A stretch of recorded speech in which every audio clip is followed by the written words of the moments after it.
Hello, and today we're going to be looking at how we can make a Yu-Gi-Oh deck. So, to begin with, we need to know a bit about Yu-Gi-Oh. So we've shown you how to build Red Dragon Archfiend from just the 3 structure decks, and we might be able to upgrade them. But before we make any more decks, what goes into building a Yu-Gi-Oh deck? So, a few things we need to understand. How big the deck is, what ratios we want, and what we can and can't play. So, firstly, size of the Yu-Gi-Oh deck. Well, they are between 40 and 60 cards in a deck. So, for consistency wise, some 40, a lot of people like to play about 40, 41, but there are cards and decks that like to play about 60. In some cases, that card decks that don't really mind. So, what's that? Next up, how many of each card? Cards fall into 3 categories. It's unlimited, which you can play 3 copies. Semi-limited, you can play 2 off. Limited, you can play 1 off, and if it's banned, you can't play it. This is because we don't have set rotation. So, unlike Pokemon and Magic, sets don't go in and out and rotated. We instead ban cards and look at how they make their how they perform. This is relevant for building decks. You need to make sure it's playing the right amount for the right deck. So,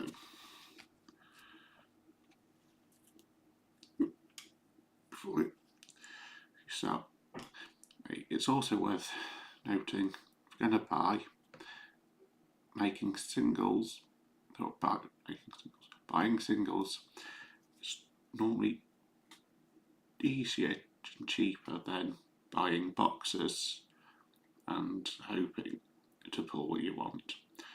Trading's the other option. If you've got stuff you're willing to trade and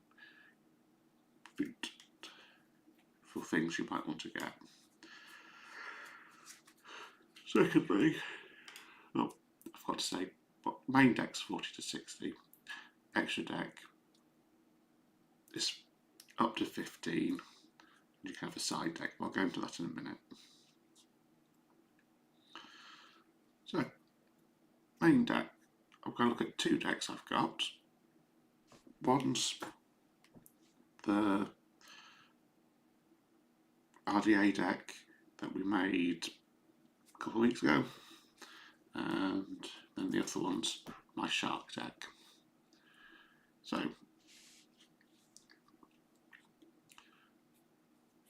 as we know, when we built this, you can go back and look it up. The deck needs to know what it needs to have a purpose, an aim, a goal, and how it's going to win. So with this one, it's about making synchro dragons and being able to get them back from banished, or stopping your opponents from playing stuff when they attack. But you need just synchros to special out and summon to help make them so you can climb into your different synchro monsters. So, as we know, with this deck, there are most of the cards, if not all. I'm just going to double check now. Most are being played at 3, there might be 1 or 2 being played at 2. But because we can, we're playing most things at maximum ratio for consistency, which is important. If you want anything to work, it needs to be consistent, or as close to consistent as you can get it. So when you shuffle, you draw, you're pulling up what you want. So and we know the extra deck is fine at the right ratios that we played. I can check like the 3 red rices, for example. If I was really wasn't sure, I could go into YG Pro deck or any other decks that, or search online, for example, on YG Pro deck or the yugioh set, to have a look at lists as to what people are playing, to see what sort of ratios people are commonly playing. We take a look at the shark deck. Right, can't move my camera. I've got 4 piles. I'll explain mine in a minute. So, the one with the fancy sleeves is the extra deck. This one's the side of the deck, and then the other 2 are my main deck. Why have I separated these out? Well, to show you what we've got. So this is a 40 card deck, and I've split the piles from engine and non-engine. So my non-engine, sorry, it's 1, 2, 3, 4, 5, 6, 7, 8, 9, 10, 11, 12, 13, 14 out of the 40.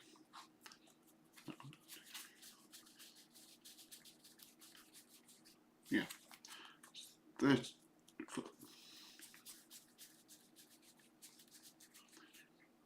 Wait, I think I miscounted. I'm sure it's higher.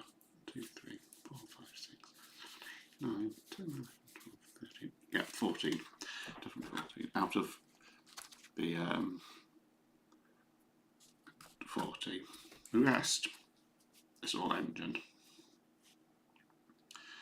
And what do we mean by engine and not engine? So the engine is the main premise of what we want the deck to do. I'll go into this one in a minute. And this makes up most of what you want your deck to do. The non-engine is traps, monsters, spells that interact with your opponent's cards or benefit you if they try and interact with you. And we know the extra deck.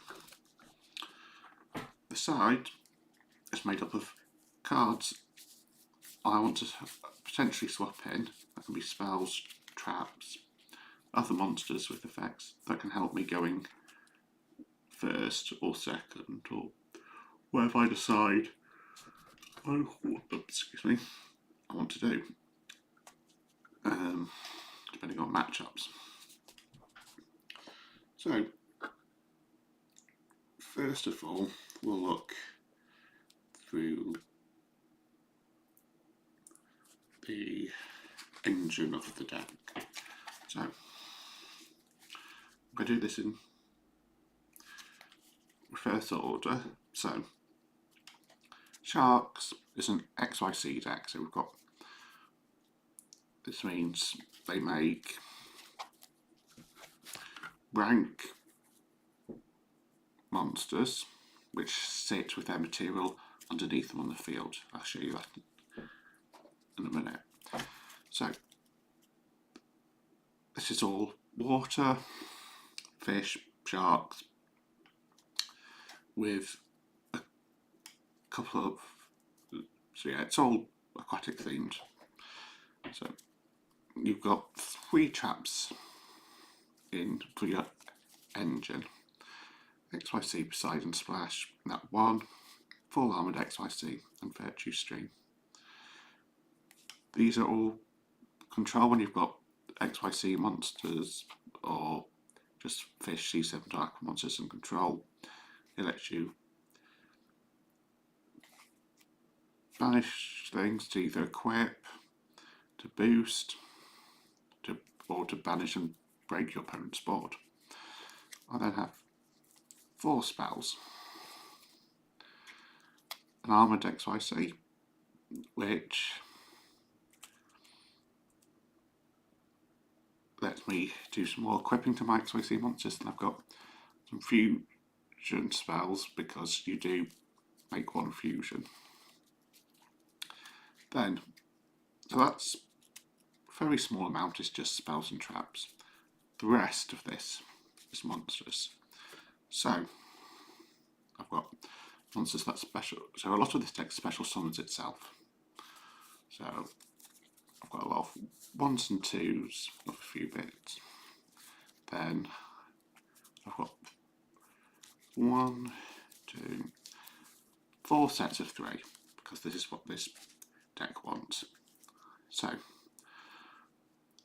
the 3s I want to be seeing hopefully every game,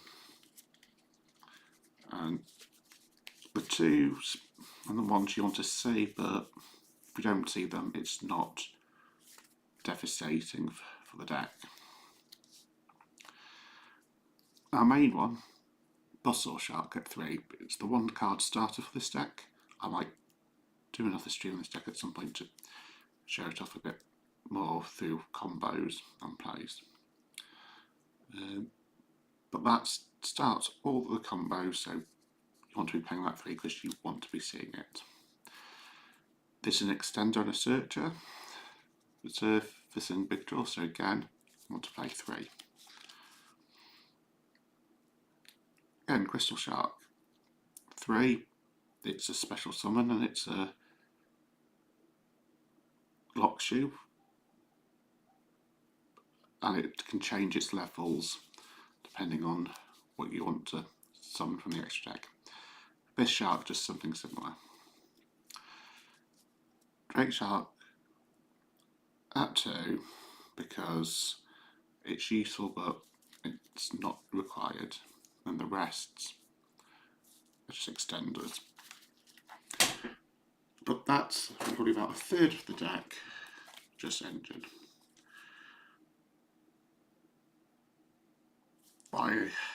So the ratios I've done, because for this deck, this is what most people agree is what you roughly want to be playing for the deck. There'll be some slight variations in stuff that people are playing, so not everyone will be playing the Silent Sea Nettle and the Silent Angler, but that's personal choice. My non-engine. These are staples, mostly, that you'll find in rarity collections. 1, 2, and the QCR Bonanza, or from other structure decks and you can buy, or from other sets. So I have 3.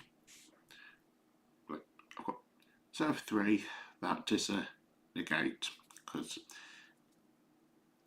I want to be able to negate my opponent's extra check monsters to try and slow them down and cause damage, burn damage if they leave the field. Ash Blossoms are 3 Ash Blossoms and 3 Imperms. I'll group those together because both 3-offs and both played in basically every deck these days. Why? Ash Blossom, it's a ability to activate a card or effect that either adds card from deck to hand, special summons from deck, or sends a card from deck to grave. You can negate, you can use once a turn. Really useful. Everyone's playing this. Imperms. play from hand if you've got no monsters to negate an effect, a monster effect. And if it's set and flipped up, you negate, and any spells put in that column, spells or traps in that column cannot be activated. If they're on the field and if they're put in, they're just automatically negated. And again, you want to be seeing those, so you play 3. I play 3 talents, which if my opponent interacts with monster effects during my main phase, it lets me either draw cards or take control or look at their hand. Again, I personally play 3, some people play 2. Personal preference and ratios and how you want to play. I play 1 Call by the Grave because it's limited at 1 and it lets you interact with their graveyard.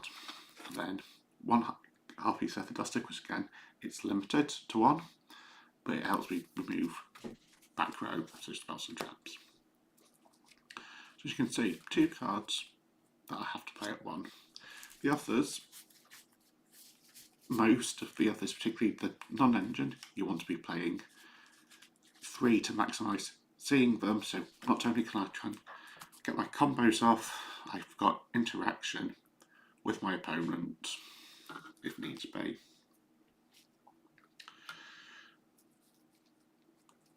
So that's my full main deck. Why is this important? Well, you don't want to be playing full engine only. So we'll go back to my RDA deck. Most of this, if not all of it's basically engine, which is great, but then I'm relying on very set cards and set things to help interact with my opponent's board while still getting the combos. What I've, with the Sharks, it's made so I can, with agreed ratios that, apart from 1 or 2 personal bits, which most people agree is kind of the best way of seeing combos as often as possible within your deck. The extra deck with this, you've got 1 fusion, because that's what you only need, 1 fusion in this, because it's just another water monster to help Genji XYCs. You've got interaction, whether it's shutting off your opponents or destroying your opponents, stuff, or climbing up and searching out your XYC spell and trap that I've got into my engine. So it all links nicely. If you look, they're all waters, they're all, so which is what you get locked into, and they're all, so the synergy in this deck lets me consistently make an end board out of these, and then I can do that consistently without worrying too much about not drawing the right pieces at the right time, or very rarely, which is what you want. Side deck, it's just 15 cards that you might want to swap in. So Lightning Storms, Cosmic Cyclones for example. Lightning Storms being semi-limited to 2. You play, if I was going second against some decks, I might want to swap those in. And this is a well-built deck. Could be tweaked potentially, but it's a well-built deck that lets me play decently at locals. I could probably take to a regionals or a big event if I wanted. Problem with this RDA deck, because it's so, because of how I built it quickly, while it's a strong deck at low end, The problem is you're very rarely going to get up because it takes a lot to set up, and if people hit it, while you might have a good engine, there's not a lot of interaction until you've already set up your extra deck, which might be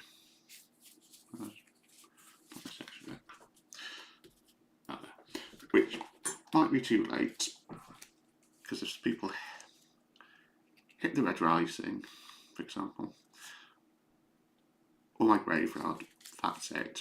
I can't play, and there's nothing I can do to counteract stuff.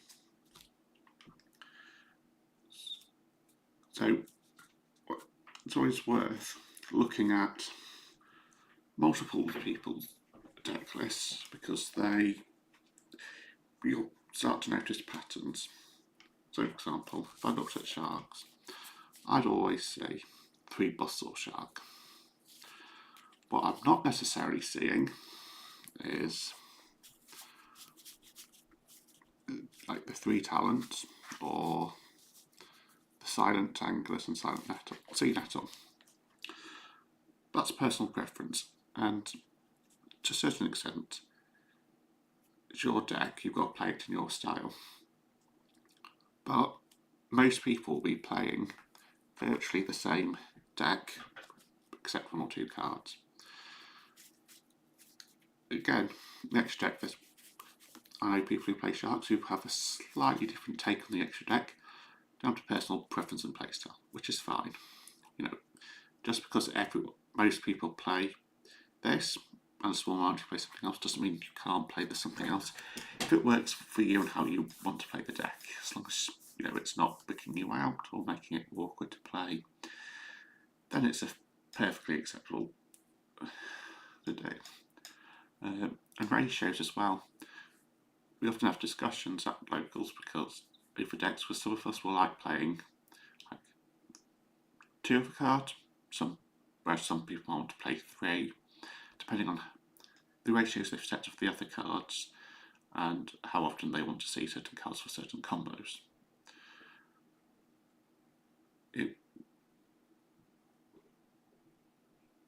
So you'll always see, as I say, certain ratios. After this, I'll put a comment on some of the ones that are worth looking at. Well, more the sites that people use to look at in a post. But yeah, it's interesting. It depends on what your deck, what the aim of your deck is. Depends on what you put in. So if I was playing a more spell-heavy deck, such as Runic, because the cards all say special summon from extra deck or interact with the opponent's board, you'll go run. You don't want to run as much in the way of monsters, and you're not going to run many traps in with it, because it's a spell-focused deck. If I wanted to play going back to the RDA, because it's all synchro, there are engines I can put with this dead easy, because there's plenty of synchro decks. However, I'd have to bear in mind I lock myself into Dark Dragons, so I'd probably only want to play the stuff that does not directly lock me into stuff, because if I've got something that looks you to Dark Dragons, but I'm playing, I don't know, some light monsters or wind monsters or non-dragons, there's no good locking myself in completely. You might want to take a small lock, because you can further your combos and make a stronger board if you do mix things. But for example, I'd never play the Red Dragon Archery and stuff with the sharks, because One says you're locked to Dark Dragon and Synchros, the other says you're locked to Water XYCs. They're just not compatible. I'm just grabbing 40 cards, or 40, 60 cards, and just putting them together into a pile doesn't necessarily mean you've got synergy. Reading what the cards do, noticing what they do, and going, ooh, could I? And then reading those cards, so then you can understand what each of your cards do, and just spot where potential synergies and plays lie, which you can do just to see if they work. Then test it. Sometimes, even with established decks, I want to try, I don't know, maybe I want to try throwing a different fish or shark in. So I might try set 3. And in testing with other people, I might discover seeing it too often and it's affecting my other combos. So I might try set 2 and see if that works. And then if I like that, I might keep it. If I don't, try set 1. Maybe I decide I like it at 2, but actually I'm going to side them, because if I side them, then I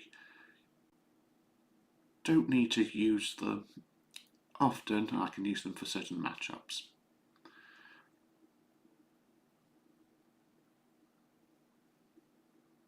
Or you might discover that actually you put a card in thinking it synergizes with the rest of the deck. Actually, it's just not worth playing it at any ratio. It's fine, so you take it out and try something else. Decks very rarely stay too settled, depending on what happens in the format with the ban list, or what decks are being played, and how what play styles people are playing. So yeah, it's always worth looking at other people's stacks, as well as experimenting with your own stuff. Buy singles, because if you know a deck needs 2 other cards, you can buy just those 2 and not have to worry about buying loads of extra stuff that you might not need.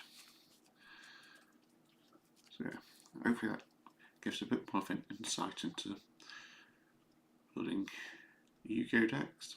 And feel free to comment, like, subscribe, all that. But I'll see people